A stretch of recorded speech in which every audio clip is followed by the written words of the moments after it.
remember that debate, mostly back in the 70s, nature versus nurture.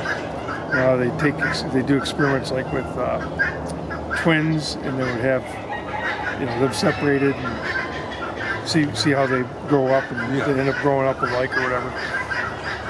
So it got me thinking about when we kind of always assume that the setting ability for hens is an inherited trait. You breed for, like the silkies are selectively bred for the ones that set, versus a white leghorn is bred exclusively for laying eggs. So a lot of times a lot of the pheasant species don't willingly set because we selected them for production to produce the most. Do you think that there's a difference when you hen raise one of these pheasants in the future of them being better setters, the pheasants? No. So you think it is more of a nature versus nurture on them, where because the hen is raising them, they don't the chicks aren't going to tend to have more motherly or setting instinct. I don't think so. No expert. I just don't think so. So, I mean, so I'm asking you because you probably run that through many times like that. But we don't have too many of our pheasants that even attempt to set. Well, we do in a way, but we collect the eggs, so there's never many eggs in the nest. It's only a golf ball or two. And a lot of birds will set on one egg. But if there's only one egg, they're like, nah, that's not enough. But if we forget, and like we had some white crested colleagues that I didn't even think she was going to lay. She's almost 30 years old. She laid 2 eggs and set them. And we'd never let them set before. She's 28 years old. So, I mean, that's not really telling what you asked, but we don't really give them the opportunity to set. So I'm not sure on that, if I'm answering that question right or not. I really don't think setting up, raising them under a sitting hen would affect the future. I mean, from what we know, it's always an inherited trait versus a nurture trait. But and I think I got thinking about that the other day simply because I know you do that more than anybody, raising the pheasant chicks with the. We don't even have well, we do have an incubator, but we never put a pheasant egg under one, in one.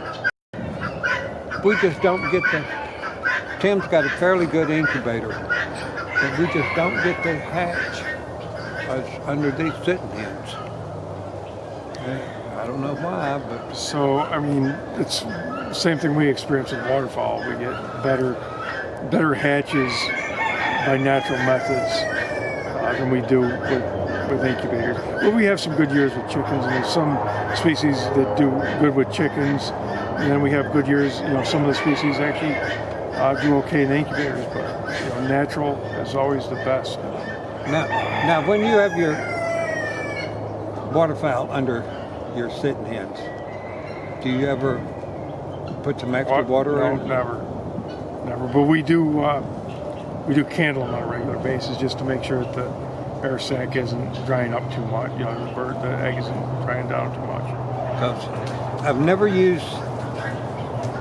had too good a luck when I was doing waterfowl under sitting hens. Well, like I said, some hens or some species seem to do a lot better than others under sitting hens, and then some, we've actually opted, like, you take something like a hottentot teal, for example. They pretty much hatch under any condition. They're just a really easy to hatch egg.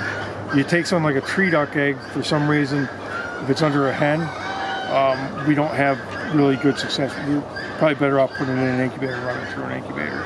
Because when I did black swans under sitting hens, I'd have a bucket of water. You dip the eggs in And them. I'd take each egg, put it in there. By the time I put the sixth egg in there, I'd take out the first one and put it in. So it was only in there for a short time, but it kept it from. So the thing is, like with waterfowl eggs, I'm going to go back when I was a teenager. My mentor in high school, I actually, my major in high school was aviculture, and my mentor was an old Czechoslovakian guy, and he raised a lot of pheasants. And, I mean, just kind of like this here, everything. But he was always under the impression that you needed more humidity, more humidity with the game birds and pheasants and stuff. Because he's like, well, if you think about it, the pheasants and stuff get up in the morning, they run through the grass, they come back, they sit on the eggs, they're all wet and dew and whatever. And then with the waterfowl, they've got like impermeable shell, a real waxy, thick bloom outside of the shell, or cuticle, however you want to call it. But they're impervious and they don't let a lot of moisture in or out. So the problem with waterfowl is you need to keep it more constant humidity from day one, versus the pheasants and stuff. You can have some swings in it simply because the humidity will exit and enter the shell quicker. You can have 5 days no rain, and then 3 days rain, and then. But the important thing is, like with the pheasants especially, is like the last several days you probably need to keep it consistent, because if you don't have enough humidity, you're going to have problems with crooked legs or whatever, bone formation, the transfer of calcium and other nutrients. And then as far as the waterfowl, you just need it, or if you, on the flip side, if you have too much humidity, you'll have mushy chicks and non-hatching and stuff like that. But with the waterfowl, you just need to keep it consistent. Pretty much, you probably have some time to play with for the first, depending on the species, 10, 15, 16, 17 days. If it's a Muscovy, you probably have a good 15, 16 days to mess with versus a green-winged teal at 24 days. So you got a little bit of time to play with the humidity from that point, but you got a tighter schedule coming toward the end with the pheasants. Okay, I get tons of questions about hatching in incubators, and I tell them I don't do incubators. But do you think more people keep the incubators too humid, or do you think they keep them too dry?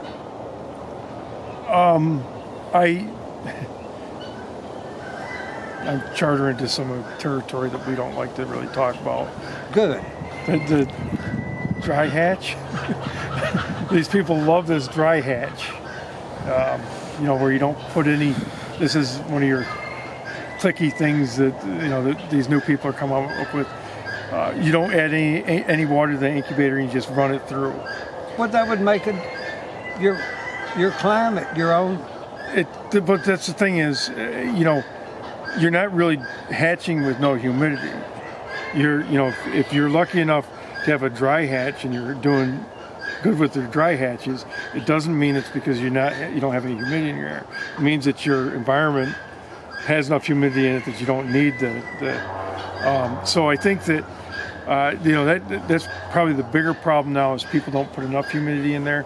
There's a few birds, I want to say like parrots and penguins and stuff like that need like, I want to say 40% humidity tops. You get into the pheasants and stuff, you're looking like somewhere around 55 or so, 55, maybe even 60, and that's actually what we hatch waterfowl at.